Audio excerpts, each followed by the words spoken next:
Hello, friends. There are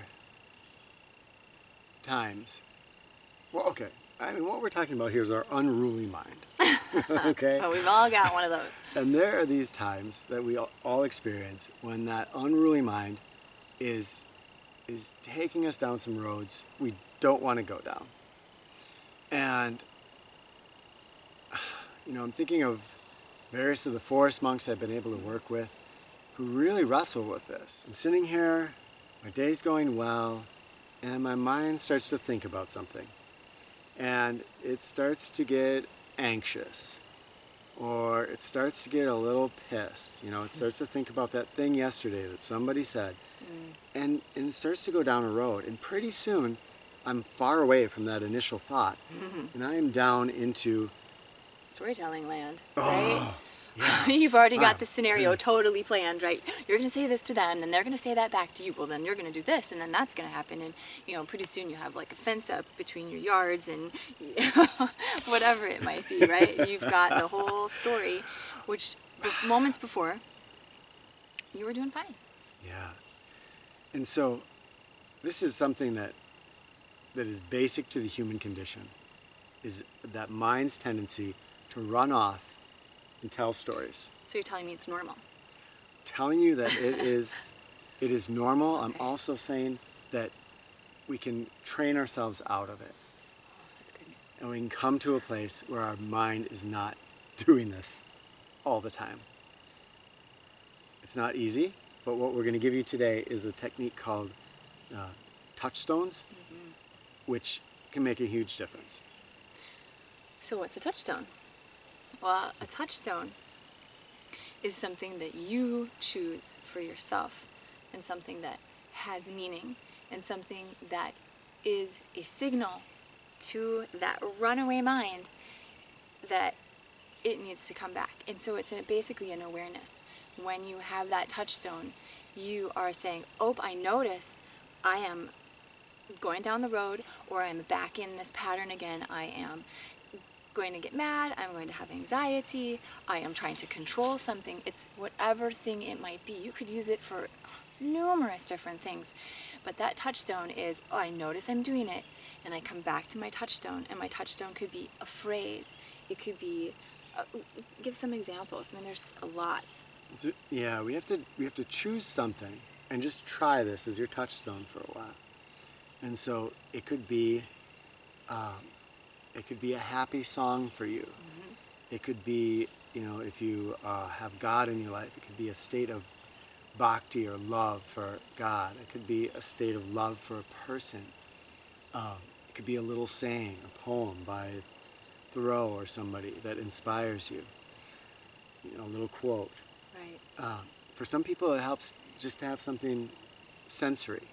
So, for instance, I can focus down on the palm of my hand. I can look at the lines and get lost in my senses for a moment in those lines. Maybe you wear a ring and you're just going to look at that ring or that necklace.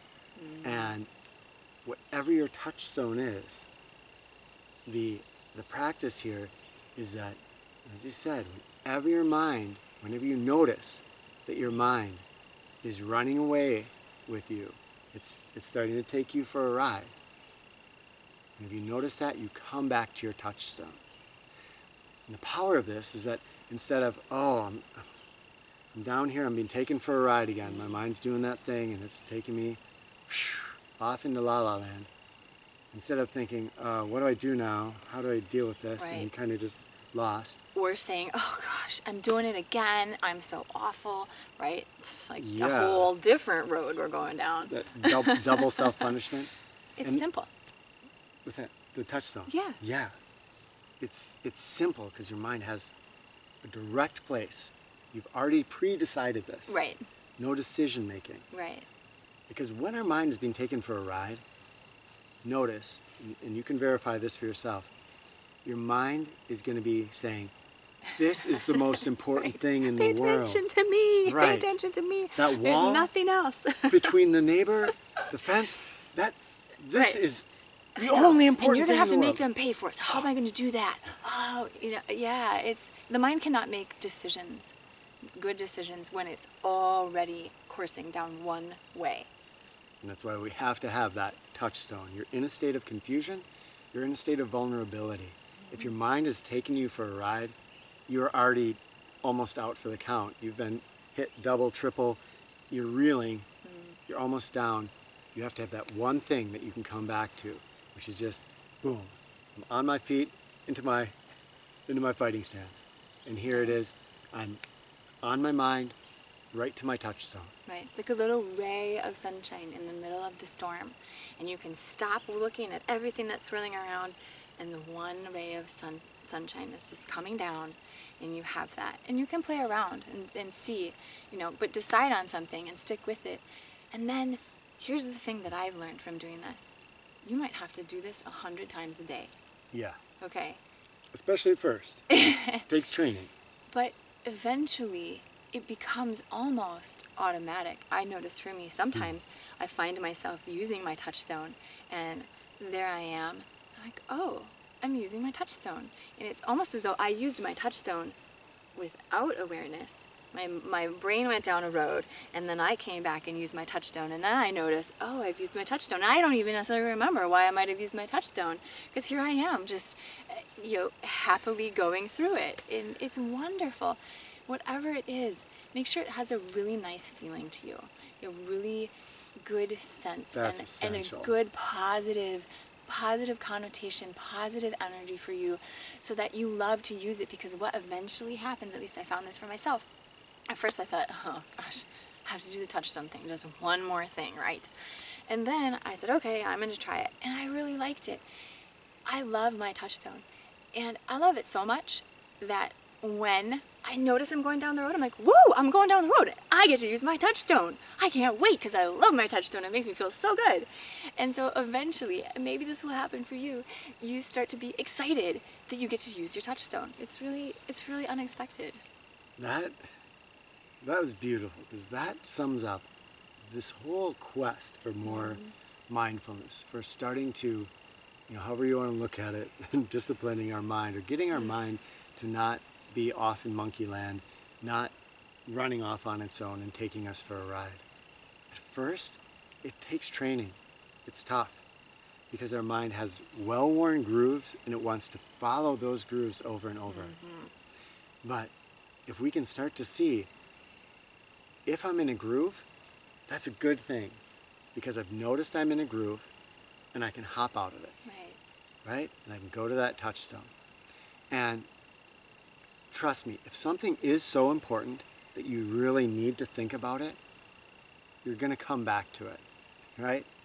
And in a nice little technique there is, if your mind is saying, you've got to think about the fence between my yard and Fred's yard, because, and you've just got to think about it, write down and say, I am going to think about the fence between my yard and Fred's yard 2 o'clock this afternoon. And set aside 10 minutes for it. And then at 2 o'clock, you can sit down for 10 minutes. And if that thing really is important, you'll be able to apply yourself to it. Chances are, I'm going to say 95% or more of the things that our mind is telling us is so important to focus on is just taking us for a ride and is actually not important. The majority of things. As you said, if it's important, your gut will actually know, right? It's like we don't think with our mind, we think with our gut, we think with our physiology, and some of that's response, but some of it is, yep, okay, I need to take that burning pot off the stove right now, smoke detector's going off, that is an actuality. Yeah. What I love about the touchstone is that I'm a perfectionist trying to recover, and when you have the touchstone, there are these little permission flags that's like, it's okay if your mind goes down the road, because guess what? You have a touchstone, so it's okay. I know in the past I sort of felt, this is just my perspective, I felt that I had to have control of my mind. Why do I not have control of my mind? And if I found myself in Storyland or whatever else, I'd be like, oh, what is wrong with me that I can't simply do this? But the touchstone says, hey, here's an opportunity. Go off down. And then what? Guess what? Come back to the touchstone. And it it lightened me up a lot. It allowed me to make mistakes, if you will, or have my mind go off. And it also provided safety and what's the word I'm looking for? Like a touchstone.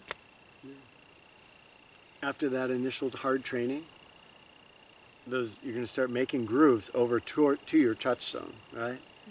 And then what you were talking about is going to start so to happen. fun. You're going to automatically start to get, derailed off that dark path onto the path to your touchstone. So that's where all this becomes easier and easier the more time you put into it. It's just like running. That first run, it's going to hurt. And then, the trail run around here then becomes a month, two in, you're like, oh, this is really fun. I look forward to it because you've worn those new patterns and you do have neuroplasticity. No matter who you are, you can do this. You got it. It will take some work, but it will become fun after a while, and it will change so much because you won't be taken for a ride in the same way by your mind. Yeah, try it. And then don't make a decision about it until you've done it for a while, like truly done it for a while. You've made a commitment to every day, because you can start and you can kind of do it and then you can be like, oh yeah, it's great, and then it peters off and you don't do it anymore. So try it, and after a period of time where you've really done it, then decide how it works for you. Yeah. And tell us too, because I'm so curious. I want to know, like, what is your touchstone, or have you done this before? What do you experience? Just all of that. Share with us in the comments. It's so, so great to hear from you. Thanks for watching, everybody. Can't wait to hear from you down in the comments. Love to y'all.